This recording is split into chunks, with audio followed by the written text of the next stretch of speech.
안녕하세요, 와씨입니다. 오늘은 와씨 독후감 두 번째 시간, 에밀 아자르 작가님의 자기 앞에 생입니다.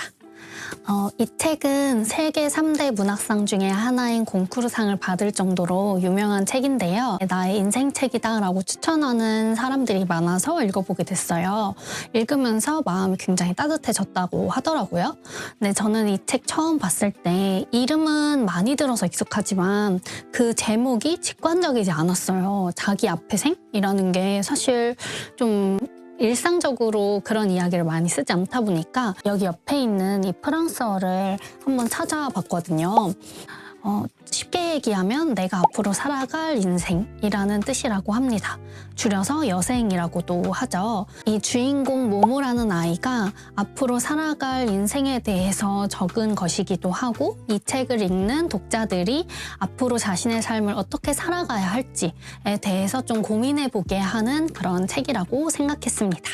이 책에 대해 들어보신 분들 중에 책 자체에 대해서 먼저 접하신 분들도 계시지만, 이 작가님과 관련해서 프랑스 문학계를 깜짝 놀래켰던 어떤 사건에 대해서 먼저 접해보신 분들도 계실 것 같아요. 그 일이, 이 에밀 아자르라는 작가님은 사실은 필명입니다. 그러니까 가명이라는 뜻이죠. 로맹 가리라는 분이 작가님의 본명이신데, 이 이름으로 곤쿠르상도 받았습니다. 이 로맹 가리라는 작가님이 곤쿠르상을 받을 만큼 유명하지만 그 이후에 여러 가지 일들을 겪으시면서 여러 필명으로 작품활동을 따로 하셨어요. 그런데 그 중에 하나인 에밀 아자르라는 필명으로 이 자기 앞에 생이라는 책을 냈을 때 또다시 곤쿠르상을 받게 됩니다. 곤쿠르상은 한 작가에게 있어서 두 번 수상하지 않는 것을 원칙으로 하고 있는데, 두 인물이 동일 인물인지 몰랐기 때문에 프랑스 역사상 처음으로 수상이 되고 맙니다. 로맹 가리라는 작가님이 에밀 아자르라는 작가님하고 동일 인물인 거는 그럼 곤쿠르상을 수상하면서 알게 된 것이냐?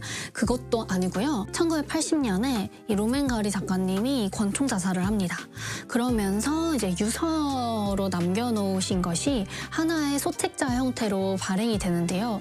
그때 에밀 아자르가 로맹 가리였다라는 것이 세상에 알려지게 됩니다. 이 자기 앞에 생이라는 책 자체도 이 당시에 센세이셔널 했는데요. 이 책이 지어졌을 당시에 아랍 국가들과 유대인들이 중동전쟁을 4차례 정도 하고 있을 때였어요. 그런데 여기에 책의 주인공인 모모라는 아이는 모하메드라는 아랍인 출신이고, 그리고 이 모모를 보살피고 함께 사랑하며 사는 마담 로자 아주머니는 유대인이에요. 북한 아이와 남한 사람이 서로 도우면서 사는 내용 같은 거를 전쟁 중에 발표했다, 이러면 굉장히 좀 충격적일 수 있죠.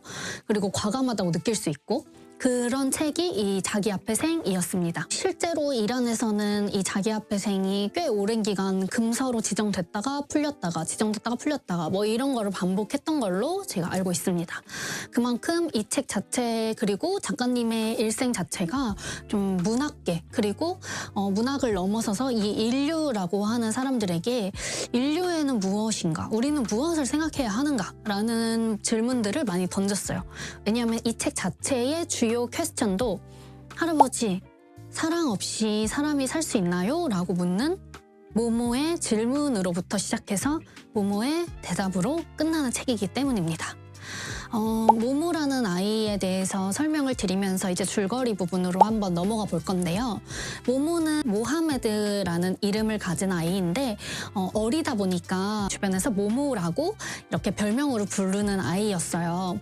이 아이는 10살 남짓 되는 고아이고 아랍인입니다. 아담 로자는 모모를 비롯한 고아인 친구들을 돌보고 있는 중이다. 서로서로를 돌봐가며 살아가는 것, 그것이 이 책의 주요한 줄거리라고 보시면 됩니다. 생각해볼 만한 주제가 되게 많은 등장인물들이 계속 나오는데요. 어쨌거나 제일 주인공인 마담 로자와 모모에 대해서만 간단하게 말씀을 드리면, 모모는 매춘부의 자식이에요. 이 책에도 나오는데요. 마담 로자가 모모를 비롯한 자기가 돌보고 있는 아이들에게 너네 말 안 들으면 빈민구조소에 보내버린다 라고 얘기할 정도로 프랑스 정부에서 운영하고 있는 어떠한 구제시설이 이 당시 국민들에게 그렇게 신뢰를 얻지는 못했던 것 같아요. 같아요. 그러니까 그런 협박을 했겠죠.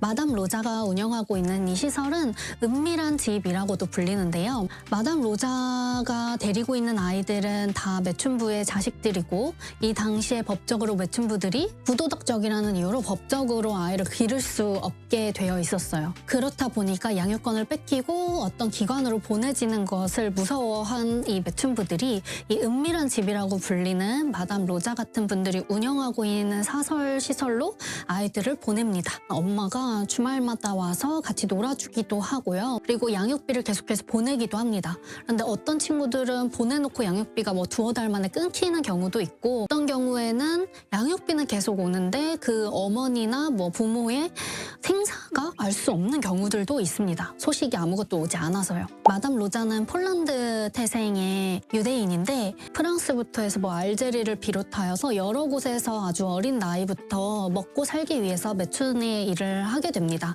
그렇다 보니까 그 안에서 본인이 알고 있는 그 매춘을 할 수밖에 없는 여성들에 대한 연민도 있을 거고 이해도도 있겠죠. 그리고 그들이 자식을 기를 수 없어서 그 자식을 어쩔 수 없이 버리거나 숨겨야만 하는 상황에 대해서도 이해를 잘 하고 있는 것 같아요.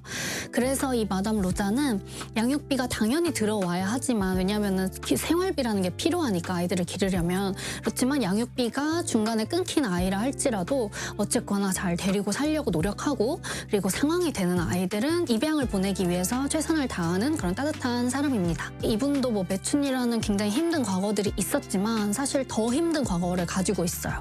유대인이기 때문에 아우슈비츠에 수감되었던 경험이 있는 분인데요. 심지어 그곳으로다가 보내지게 된 이유가 본인이 정말 진심으로 사랑했던 애인이 프랑스 경찰에게 밀고를 합니다. 그러면서 이 마담 로자의 재산을 갈취하기도 하고, 마담 로자가 히틀러 아래에서 굉장히 고통을 받는 그런 힘겨운 생활을 하게 하는 이유가 바로 이 사랑했던 사람으로부터 배신, 버림받음 때문이었던 거죠. 그러니까 마담 로자와 마담 로자가 데리고 있는 모모를 비롯한 아이들, 주요 인물들로 나오진 않았지만 등장하는 수많은 사람들이 결국에는 다 사랑하는 사람 혹은 누군가로부터 버림받았던 사람들이에요.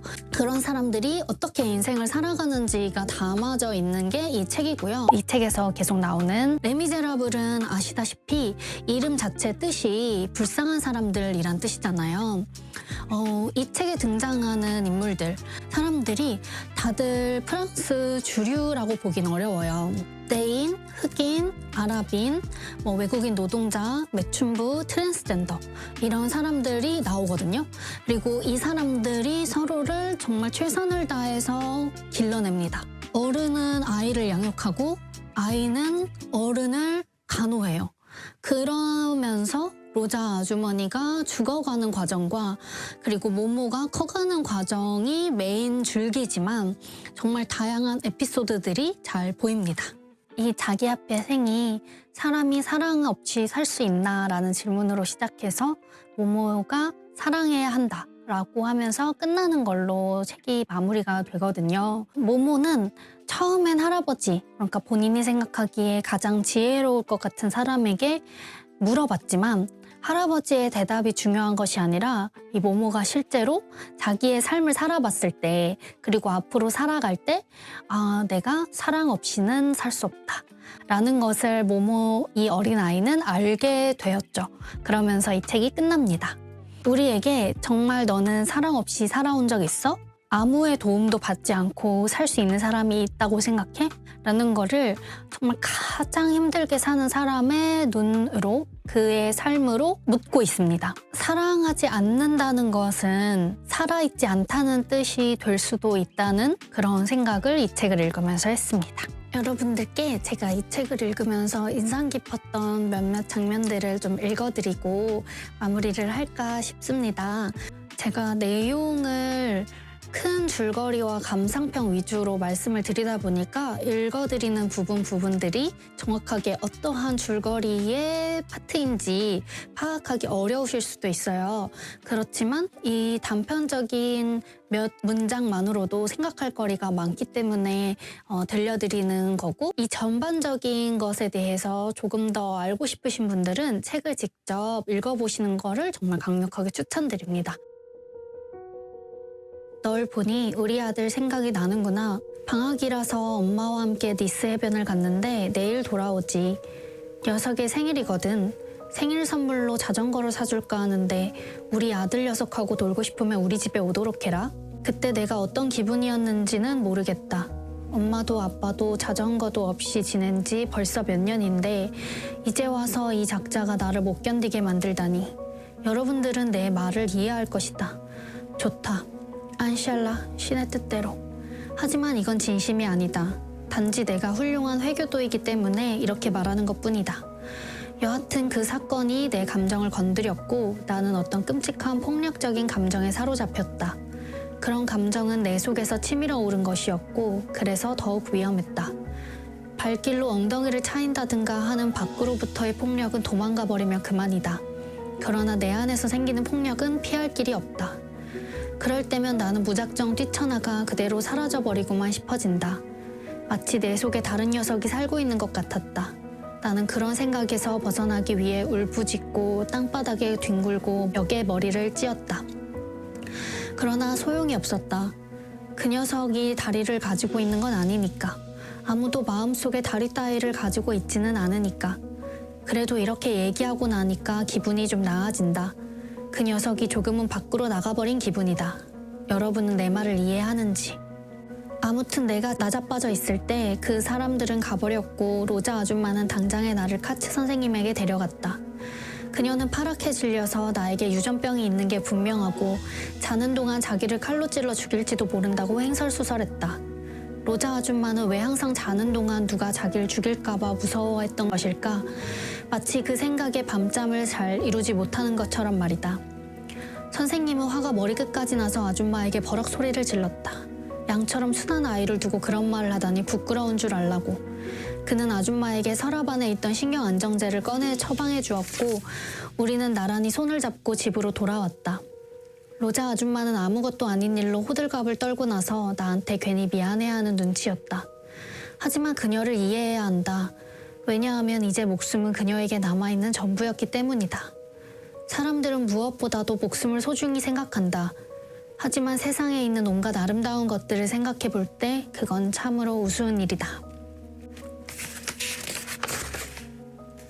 처음에 나는 아줌마가 지하실에 보물을 숨겨두고는 도둑이라도 될까봐 잠을 설쳐가며 불안해하는 줄만 알았다.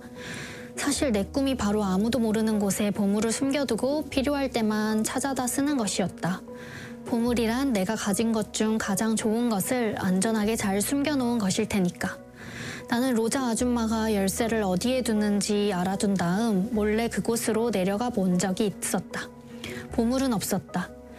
지하실엔 가구들, 변기통, 정어리 통조림, 양초들, 그리고 그곳에서 지낼 때 필요한 잡동사니들이 수북히 쌓여 있었다. 촛불을 켜고 샅샅이 살펴보았지만 이빨처럼 돌 모서리가 삐죽삐죽 드러난 벽돌뿐이었다. 바로 그때였다. 갑작스런 인기척에 나는 소스라치게 놀랐다. 로자 아줌마였다. 그녀가 문턱에 서서 나를 바라보고 있었다. 그런데 뜻밖에도 험상궂은 표정이 아니라 오히려 죄지은 사람처럼 용서를 구하는 표정이었다. 아무에게도 말하지 않겠다고 맹세해라 모모야. 맹세해요.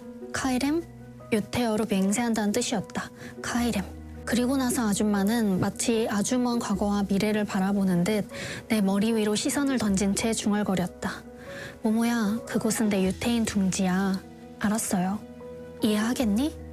아니요. 하지만 상관없어요. 그런 일은 익숙해졌으니까. 그곳은 내가 무서울 때 숨는 곳이야. 뭐가 무서운데요?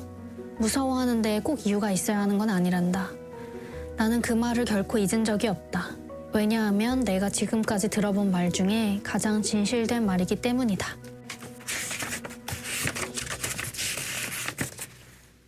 하밀 할아버지가 노망이 들기 전에 한 말이 맞는 것 같다. 사람은 사랑할 사람 없이는 살 수 없다. 그러나 나는 여러분에게 아무것도 약속할 수 없다. 더 두고 봐야 할 것이다. 나는 로자 아줌마를 사랑했고 계속 그녀가 그리울 것이다. 하지만 이 집 아이들이 조르니 당분간은 함께 있고 싶다. 나딘 아줌마는 내게 세상을 거꾸로 돌릴 수 있는 방법을 가르쳐 주었다. 무척 흥미로운 일이었다. 나는 온 마음을 다해 그렇게 되기를 바란다. 라몽 의사 아저씨는 내 우산 아르튜르를 찾으러 내가 있던 곳까지 다녀오기도 했다. 감정을 쏟을 가치가 있다는 이유만으로 아르튜르를 필요로 할 사람은 아무도 없을 테고 내가 몹시 걱정했기 때문이다. 사랑해야 한다. 오늘 와시 독후감은 여기까지입니다. 에밀 아자르의 자기 앞에 생을 두고 우리가 앞으로 살아갈 인생에 대해서 좀 사랑의 관점으로 다시 한번 생각해보는 시간이 되어서 저는 좋았습니다. 감사합니다.